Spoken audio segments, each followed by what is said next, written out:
welcome guys. As Emma said, my name is Joseph Lanzillotta. I manage the student entrepreneurship program in Tangent, which is the lovely virtual background just behind me. It's the first floor of the Trinity Business School.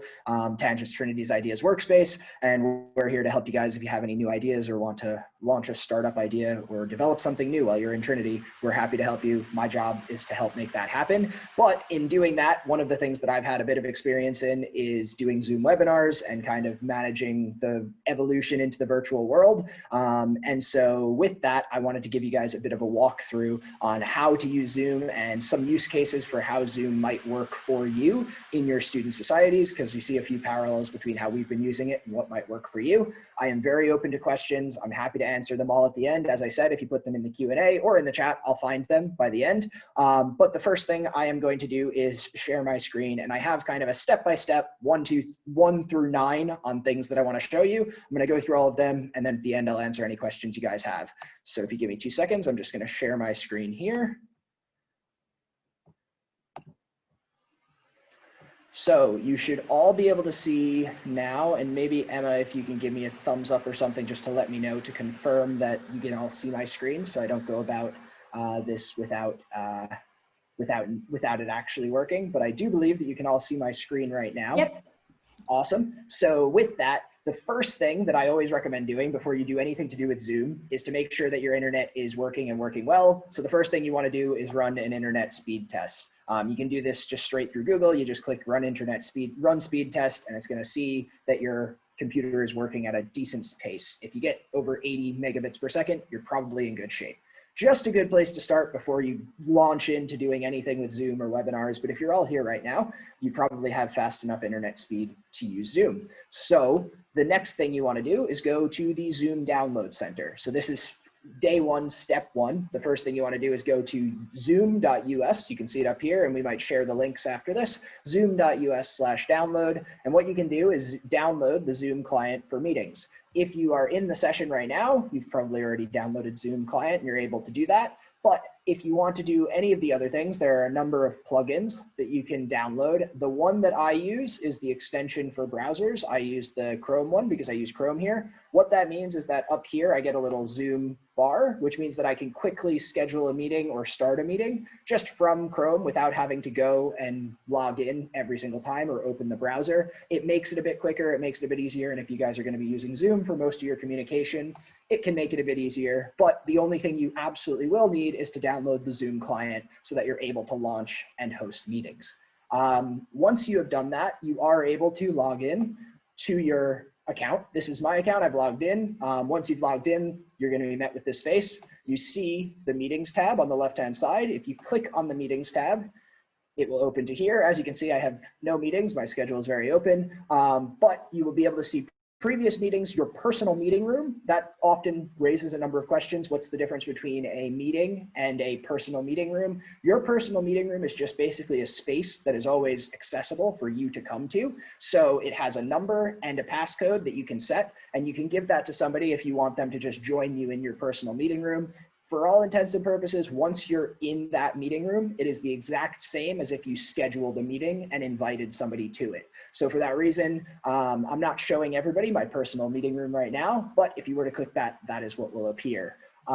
So what I want to do first is walk you guys through how to set up a meeting. The first thing you're going to do is click just up here, schedule a meeting in the top right-hand corner. When you click on schedule a meeting, this page opens here. You can name it whatever you want. For now, I'm going to use the template. It just says my meeting. You can put in a meeting description. If this is going to be a group event where you have a number of people coming in, you can give a bit of a description of the agenda or what it is that you're going to be doing in that meeting. This will be seen by anybody who you invite to that meeting. Then, as is pretty self-explanatory, you walk down, you're able to set the date and time for when you're going to have that meeting. If you would like it to be recurring, you can click on that and set when it's going to occur again and again. This is so that people can come to the same link a second time and a third time to be able to have a meeting. So say you had a weekly team meeting or a weekly group meeting, you can set that up so that it's just the same link and you don't have to keep sending it out over and over and over again. The next button, and this I'm going to use, is registration. So this may be particularly useful for some of you with the student societies, wherein you're having a number of people come to a meeting, but you want to have an idea of how many are going to be coming ahead of time versus just sending out a Zoom link so that everybody can come to. If you tick registration, I'll show you what this means when you get through, but what that will do is it's going to generate a registration page for people to sign up to come to your meeting. So this, I know there might have been a question even ahead of this that was around, should I do a Microsoft form to register for the meeting to then send out a Zoom link? You actually don't need that many steps. The only thing you need to do is hit that registration button, and what it will do is create a landing page that allows you to get signups. So once you've done that, meeting ID, most of these are presets, your passcode to get into the meeting. You make sure you have the waiting room on. What the waiting room is means that your meeting will start and then you're able to let people into your meeting after you've arrived. So it won't just be chaos before you walk in the door. Typically you want people to start with their video and their video off when they walk in the door, and audio being available for phone and computer is usually okay. And then as you keep going down, don't worry, I do see that people are raising their hands. If you're raising your hand, if you can just put a question in the chat, I promise you once I'm back from sharing my screen, I will answer it at the end. In terms of meeting options, you can enable join before host. That will allow people to join your meeting before you arrive. Less than likely you're going to need that. You can mute participants on entry. When you have a larger meeting, pretty much any time that you're going to be using the required button or the registration button, you're probably going to want to mute everybody when they enter. It just makes it easier so that nobody walks in the door late and is speaking on a microphone and doesn't know it. And then only authenticated users can join. This means people who have Zoom accounts. You can tick that through the passcode. It's usually safe enough without it. And then breakout rooms. So breakout rooms is a function of Zoom that allows you to, when you're in a meeting, branch out into smaller groups. The way these groups work is what you can pre-assign your breakout groups, and the way that looks is you go create rooms. You can decide how many you want to create. So you can create 1, 2, 3, 4, 5. I've created 5, say, and then you can decide who is going to be in each room. So if I want somebody to go into that room, say I want Emma to be in that room, I would type in her full email, and then I would be able to have her pre-assigned to the various rooms. So if you know that you have groups within your student societies or within your organization, whatever you're using, you're able to use these breakout groups as a way of setting ahead of time how you're going to go into breakout groups. And I'll show you whether the button is once we've joined into the meeting. So I'll save that for now. That is breakout groups. And then automatically record meeting. This is what you're going to want to do if you're forgetful, like I can be sometimes, and forget to record your meeting. You can automatically record it. It's going to ask you a question. Would you like to record it locally, or would you like to record it to the cloud? What I think I would recommend, and Emma can clarify at the end, is that with the societies, you're probably going to want to record any meetings locally, just to be sure that you have access to it rather than recording it globally to the entire account. That is at least when it's a webinar, but when it's a meeting based on the licenses, you may have a different situation. It's something we can talk about at the end if you guys have questions. So with that, I'm gonna save this for now. The last thing there is alternative hosts. This is if there's somebody else who you would like how I made Emma a host in this webinar. If you want somebody else who's also going to be a host of your meeting and have full control, you can put their emails in there and they'll be added as a host before they walk in the door. So I'm just going to save that there. That is the basics of setting up a meeting. Once it's set up, this is the page that you're going to get. You can add it to your Google Calendar, to your Outlook, to your Yahoo Calendar. But the key thing is right here. When you set it up with a registration link, it will create this registration page. So I'm just going to click on that.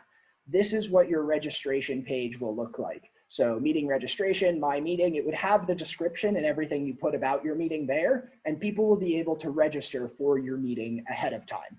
Then on the other end of that, if I just go back, you will see who has registered for your meeting. So that will appear down below. So right now I have 0 registrants for my meeting because I've just created it, but over time that would build up. You can see who has joined your meeting. There's also a branding button. So say you want your landing page to look a bit more fancy than this one does here. If you would like a banner across the top, you can upload a photo, say your society logo or whichever one it is, put those banners in. This sort of branding will make it look a bit more like it is actually an event with your society versus just a standard meeting. But the minimum is to just set it up the way that we've talked through so far. This link is the link that you will share out to your students or to your participants in your student society. Once you've shared that out, they'll be able to register and you will go from there. When it is the day of the meeting, the way it will look, I'm just going to go back to my meetings. Now I won't be able to join it because I'm currently on a Zoom webinar, but you would just go into your meetings. You can see my meeting is here and you'd click start. When you click start, it's going to open into your meeting. You're able to join the same way that you guys joined the Zoom webinar today, but it is going to look somewhat different. Before I go into the details of when you're on a webinar, I just want to mention that there is another space called join a meeting. If you were given, say, a meeting link, or you were given somebody's personal meeting space, you can join a meeting by typing in their personal meeting ID. This is the ID number that you would typically be emailed if you set up if you registered for a webinar, you'll be given the meeting ID. So if you're having trouble with links, you can always type the meeting ID into here, and then it'll prompt you to put in the password as well. So just to know that there are two ways to join a meeting. If the link is ever an issue, you can put in the meeting ID and then join with the password. But what I'm going to show you now is what it looks like once you're in a meeting. So I've used a few screen grabs to show this. I hope this shows up okay. So you are now looking at a screenshot of me on a meeting earlier, funnily enough in the exact same place, but there are a few things here that I just want to point out. So when you're in the meeting as the host, there are these things down the bottom. Number one is the participants. So if you were to click on participants, what will pop up is just over, sorry. If you were to click on the participants, what will pop up is something like this. So that is what you would see where you have the people listed who are in your meeting. The microphone just next to it, as you'll see, there's a volume bar going up and down. That means I'm not muted. What you can do is hover over it. If there is somebody who accidentally left their microphone on, you are able to mute them. And there are a few more options, but I'm not going to go into too much detail about this. Essentially, just muting and unmuting is usually enough within the basics of a meeting. If we go back to this main page here, next to participants, you have the chat. This is the chat where we've had our discussion in the Zoom webinar. If you were to open the chat function in a Zoom meeting, it's just going to open on the right-hand side. The one thing that I'd really like to note that is key to remember is that here I have everyone in that chat. That means that any messages that I send are going to go to every single person in the Zoom webinar. There are also drop downs for just specific people. So within the chat, you can chat with just specific people in the Zoom meeting, but it's just to be knowledgeable that everyone means it's going to go to everyone in the entire meeting, but you can have subgroups and you can also upload files here if you would like to share a file with everybody who's in the meeting. Back to the main page. So the middle one is share your screen. When you click on share your screen, something like this will appear. This is the screen that I had earlier, wherein I have screen 1, screen 2. These are the different screens I have because I have an HDMI connecting the two. You can select them, like right now I'm sharing everything that appears on my screen, but you could also share a specific Chrome page, or say I was using Microsoft Teams, I can share a specific Microsoft team or just a specific photo if there was something that I wanted to share. And all you do is click on the one that you'd like to share, and then in the bottom right, it did get a little cropped out here, but there is share. So when you click that share button, it will then share your screen with everybody who's in the meeting. Then there's a few more. The next one over is record. It is literally the record button. As I said before, if ahead of time you had decided that you wanted to automatically record the meeting before you walked in the door, it would automatically start recording when you started the session. If you didn't do that and wanted to start recording like we did today about midway through the workshop or whatever you're doing, you can click the record button. It will prompt you share locally to your computer or share to the cloud. Again, we can discuss the specifics about that after. And then you'll begin recording. At the end of the session, you simply click stop recording, but also of note, if you did just end the meeting, it will end the recording and will still save it. You just don't want to quit Zoom before it has saved if you chose to save locally. I can explain that in more detail if you have specific questions around it, but generally speaking, hit record when you start, hit stop recording when you stop, and you're in good shape. The next one down is breakout rooms. This is what we had set up before. I'm just going to show you what that looks like if you click on it. This is the pop-up that you will get that will appear in the middle of your screen. You have all of the breakout rooms listed, and you can assign people here. Or if you had pre-assigned people, you would be able to start breakout rooms just down at the bottom here. It's just a bit cut off once again. But you start breakout rooms, that will send people into the breakout rooms. And then in the same window, that then turns into stop breakout rooms, and you can bring people back. As a host or as a moderator, you are able to jump between the various breakout rooms. However, it is not yet set up such that people can self-select which group to go to. Right now, as the host, you would need to assign them to the groups that they're going to go to. Just to know that before you launch into the Zoom meetings. So then the last thing, if I just go back to here, is reactions. I don't have a little pop-up for that, but reactions is those waving emojis and various things if you wanted to say hello to other people in the chat. In a nutshell, that is, I believe, everything I wanted to show in terms of Zoom meetings. Now I'm going to pivot, just tell a little bit about Zoom webinars, and then I will wrap up so that you guys can ask all of your questions. I do see the questions in the Q&A section. I'm going to get to all of them at the end. So the last thing, I'm just going to go back to Chrome here, is Zoom webinars. So just below meetings on the left-hand side, you have webinars. As you'll see here, this is the webinar that we're all in right now, Intro to Zoom. In order to schedule a webinar, it is very much the same. You click on Schedule a Webinar, My Webinar, enter the description. Everything is essentially the same. It does have use a template. Within Zoom, you are able to set up templates. So if you're having a lot of very similar webinars, you're able to do this. I should specify the reasons for using a webinar instead of a meeting. I think for the majority of cases for you guys where you're having groups of people, the community style events and having conversations, it's really good to use meetings. The only time you might use webinars is something like this, where it's more of a lecture format. If you're having a keynote speaker come in to talk about a specific topic, or if you are just presenting something to a group of people and the only interaction you're going to need is a question and answer section or a chat. Typically though, if you want to be able to see everybody, using meetings will accomplish everything you're looking for. Also of note, if you do a webinar, breakout groups will not be available. Breakout groups are just for when you do meetings. I'm happy to clarify anything that's unclear there. But generally, it's the same sort of setup. You can set it up with registration required, again, so that people can register for your webinar through the same sort of a landing page. All the same things all the way down to the bottom. It is just a webinar instead of a meeting, meaning that you are speaking to people versus everybody's talking together. If I hit schedule here, just one moment, it will appear very much the same. Down below, you will be able to set up polls and surveys, which is something that you do get in webinars that you don't necessarily have in team meetings or in just group meetings. You also can do the same things with branding, where you can upload a banner, all of which will appear on your registration page. In the invitation section, you get your registration page link. This link will open up here.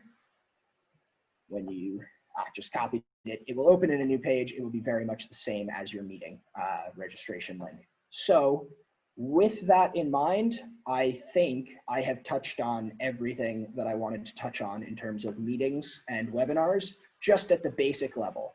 The last two things I'm going to point out to you guys before I stop sharing my screen, just jump into any questions. Number one is that if you have specific questions about specific sort of things that you're working on, you can always come back to this video. This video is going to be hosted on Tangent TV. It's the Tangent YouTube channel. We have loads of things there, but it will be shared here on the homepage. But also, Zoom has done a lot of the work for you. There are a lot of very specific tutorials. This was an overview. If you're looking for specific tutorials, that playlist right there, which is on the Tangent channel, also opens up here. It has Zoom 101, how to join a meeting. If you want specific answers to specific questions, you can always go back to there, or you can come to the Tangent channel, which I'd recommend that you all follow. Always have to shamelessly plug. With that, I am going to stop sharing my screen, and I am happy to take any questions that you guys have asked. I think the first thing I'm going to do is just open the Q&A section here and go through there. So number one, I just see Mature Student Society, our coffee mornings are the lifeline of our society. Can Zoom do breakout rooms? If not, how would you propose Zoom can accommodate these events so everyone is not talking over each other? Martin, I think I may have answered that with the breakout groups. If you set up groups, you can do breakout groups ahead of time, kind of assign them. And then if you are the host, you are able to switch people between those. So it would just be about the host kind of deciding how many people to a group. You can also randomize groups as well. Once you're in the Zoom meeting, you're able to do randomized breakout groups. So I hope that answers your question. If it does not, type again. I'm happy to try and answer it again. But for now, I will go to the next one there. If two participants open a chat with just those two, can hosts view the messages? As my understanding is that if it is just individual chats between two people, the host will not be able to view those messages. However, there may be administration level settings that would allow that. That's something that might be able to be clarified. But my understanding is in the meetings that you guys are setting up, the one-to-one sort of chats, if I sent a message to Emma, it would only go to Emma and is not visible by, say, the hosts or any other participants. So I hope that answers your question there. I just saw one pop up in the chat. Before I miss it, I'm just going to answer it, not to be unfair and go out of order. Can you do polls/surveys during the meeting/webinar?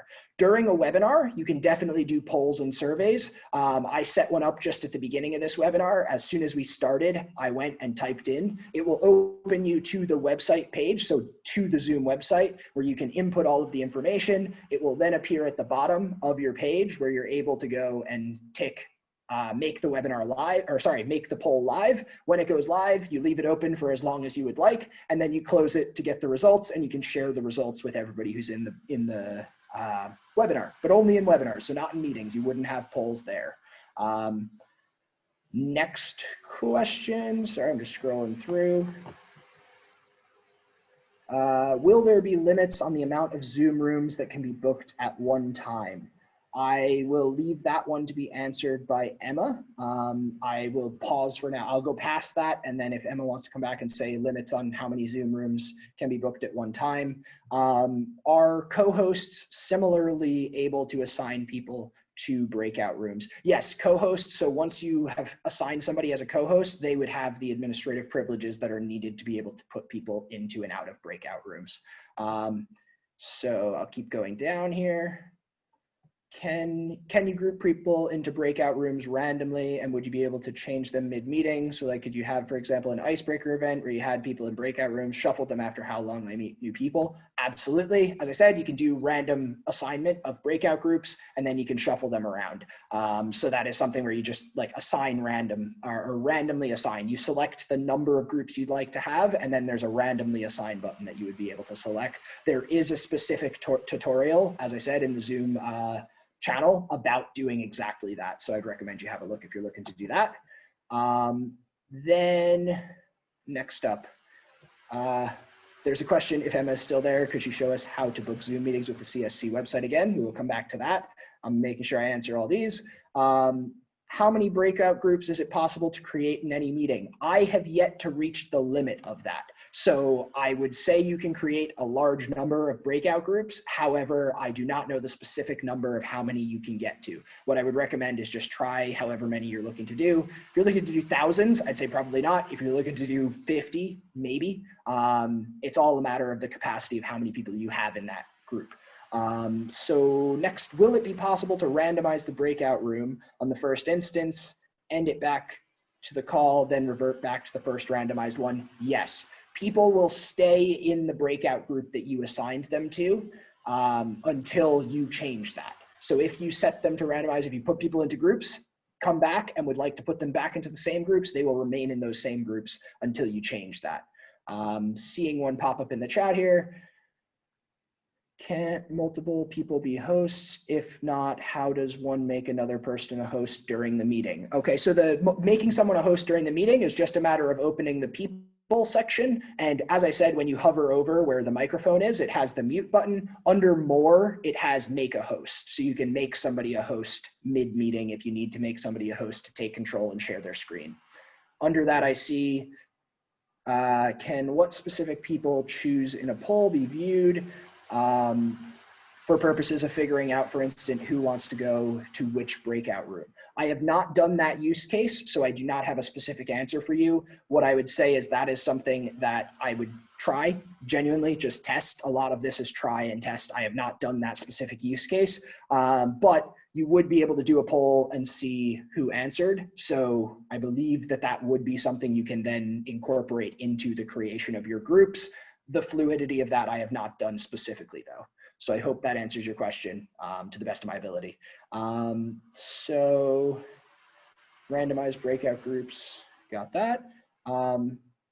If we do a quiz on Zoom, would we be able to just use a poll? Can we see names who vote for each option? That's similar to the last question. You can do a poll through a webinar if you wanted to have people answer those questions. Can you see the names of who votes for each option? I do believe you would be able to see kind of who chose which one. Again, this is stuff with the specifics of your running those polls and getting the answers that I'd recommend you try and see what works for you as you go. Another one for Emma there. I'm going to leave that for now. What can a panelist do during a webinar? So Emma is a panelist on this one. I made her a co-host, but what a panelist can do is there to basically just present. So they can share their screen, they can chat, they can do, they'll have their video turned on. A panelist is like if you were inviting a keynote speaker, that is the person who you would set up as your panelist. Do hosts and co-hosts have similar control over features of a meeting webinar, or will the hosts be the only ones with total control? At the end of the day, the hosts are the only ones with total control because they're the only ones who would be able to make a co-host no longer a co-host. A co-host could not, say, dethrone a host, if that makes sense. But generally speaking, they have broadly the same controls. Thank you, Joseph. You've been very helpful. Awesome. No problem, Martin. And how do you get a picture background on Zoom? That is a great question. I did not put that into here. On Zoom, if you would like to get a picture background, what you want to do is go to the three dots. If you wouldn't be able to do it in a webinar, obviously, because you don't have your video there, but in a meeting, what you would do is go to the three dots that are in the little bar that appears at the bottom, choose virtual background, and then it will appear on the sidebar, add virtual background. There's a little link there where you can add virtual background. You'll have to have it saved to your computer, and then you can upload to that. There's also a specific tutorial that does a click through of how to do that in that list of Zoom tutorials that I mentioned. So I hope that answers your question. Emma, I think I have answered all of the questions. Oh, no, there's one more there. Is there a limit of panelists during a webinar? Once again, this is one of those ones where I have not yet hit a limit of panelists in a webinar. However, there very well might be a limit, like you can't make everyone a panelist. But that is something that you can probably check out. It's a search away. I'm sorry, I don't have the specific answer to that one. And with that, I think I've answered all of the questions. If there are more, please do continue. But if not, Emma, I might invite you back and we can go through some of the questions that were for you. I hope that helps. Yeah, that was great. There was just one there that was actually quite interesting as well from Neve about the security tab and removing people from the meeting. Did you see that one? I apologize if I missed it. Sorry, I'm scrolling as much as I can. Yeah. So if you have it there, if you don't mind reading it, I'm happy to try and answer. Yeah. What was the security tab that you showed the host view of the meeting? Is it for kicking people out of the meeting? The hosts, I'm not sure. I may have missed this. I apologize if, So, oh, yes, so I found it at the bottom. So what is the security tab when you showed the host's view of a meeting? Is this for kicking people from the meeting? So when you're in the meeting, there is, I'm going to go back to my screen there. Sorry.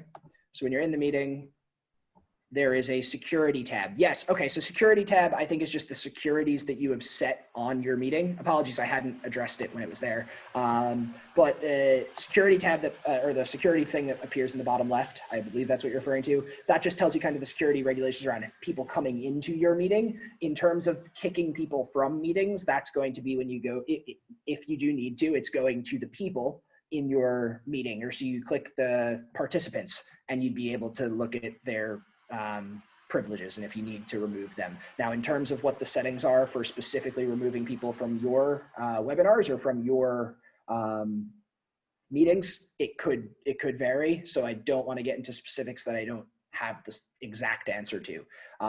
What I will say though, for things like this, Emma and everybody who's here, I am very happy to be like asked if you have a specific question about something like that.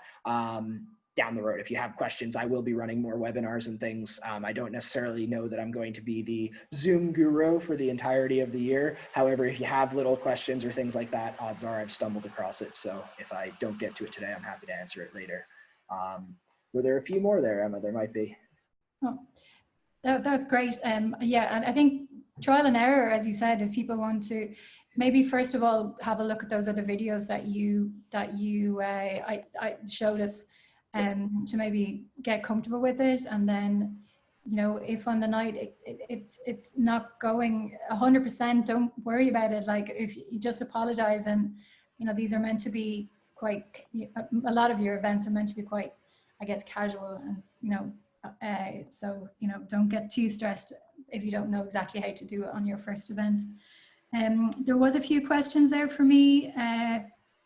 But first, actually, I just wanted to reiterate what Joseph said around the difference between a webinar and a meeting. Most of you will really just be using the meetings. And I think that's kind of what will be more available to you.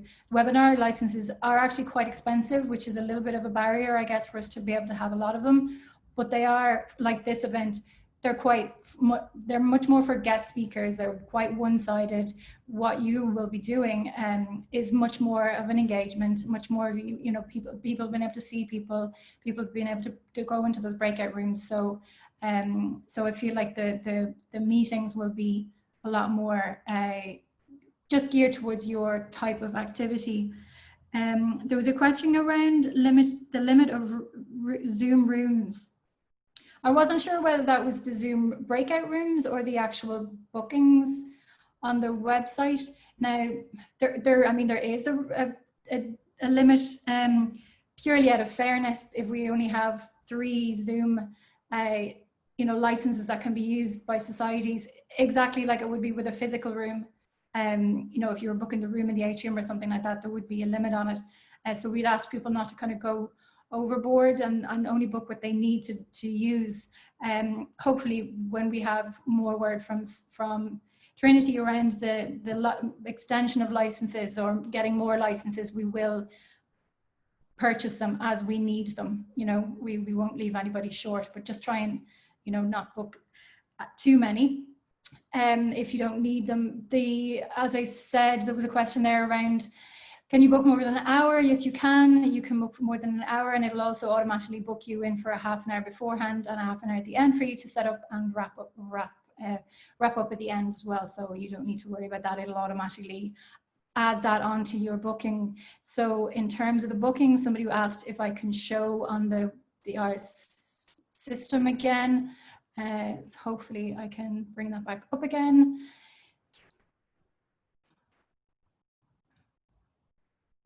I'm not sure if you guys...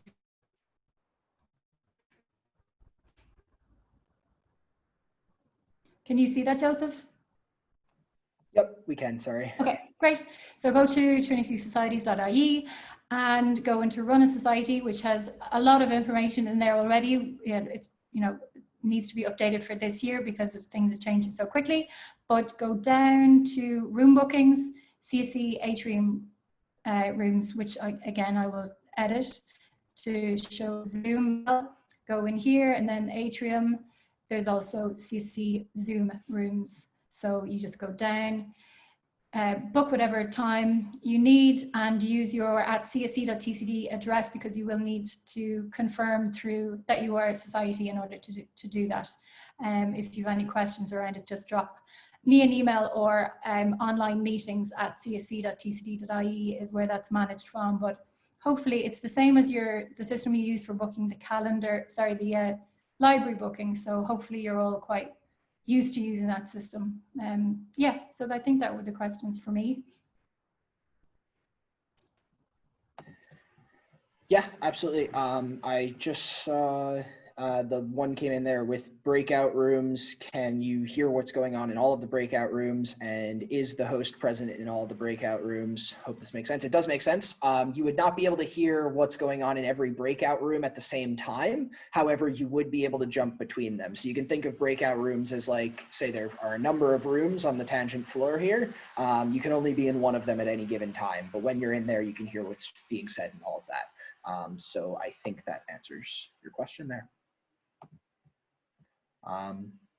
So I don't have necessarily a formal way of wrapping this up. I don't know if there are more questions or if there's anything that I've missed, Emma. Happy to go through it, but there's another one there around how you get the webinar license. I think we've kind of answered that a couple of times. So if the person was late, maybe they can rewatch the video. We've covered it a couple of times. Yeah, so hopefully that'll, or drop me an email, okay?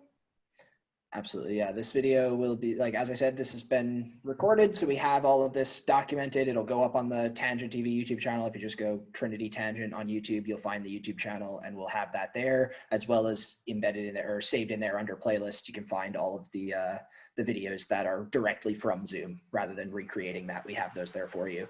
But yeah, if it's okay, we'll maybe wrap up here, Emma. Does that make sense to you?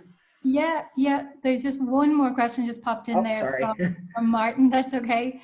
I would assume, yes, I assume standard, all of these facilities are available on a standard Zoom account. Yeah. So even the one you have for 40 minutes for free for yourself, is that the case? Yeah, so with the free one, you will have some of the basic features. In order to record, you do need to have like a paid for version, but you do get, like, I'd say 90 to 95% of the features you're going to get with the free version if you wanted to use that. Yeah. Okay, so it might be a good idea for people maybe to test it out with their free accounts that will give you a 40-minute test run in order to kind of get comfortable with it. Just one other question that I did overhear during it was around recording. We absolutely would advise that you record it locally, and you don't want these your events or your activities being published anywhere outside of your own domain. So just make sure that if you are recording, that you're just careful of that as well. Okay, thank you. Cool. Great stuff. If there are any other questions, I'll hold on another minute. But if not, guys, I hope that everybody found this helpful with Zoom. In Tangent, we're kind of tackling and trying to go through a lot of these evolutionary things in terms of how to develop kind of ecosystems of people who are going to be engaged with each other throughout the year. So know that my full-time role is trying to do something similar to what you are all working on in your individual societies. So if there are ideas around how you're doing this or you're looking for inspiration, I am happy to be a support to that more generally. I hope that's okay for me to share, Emma, that I'm just here to help however I possibly can. But yeah, look, best of luck this year, guys. It's a new world that we're all charging into, and I hope Zoom can help.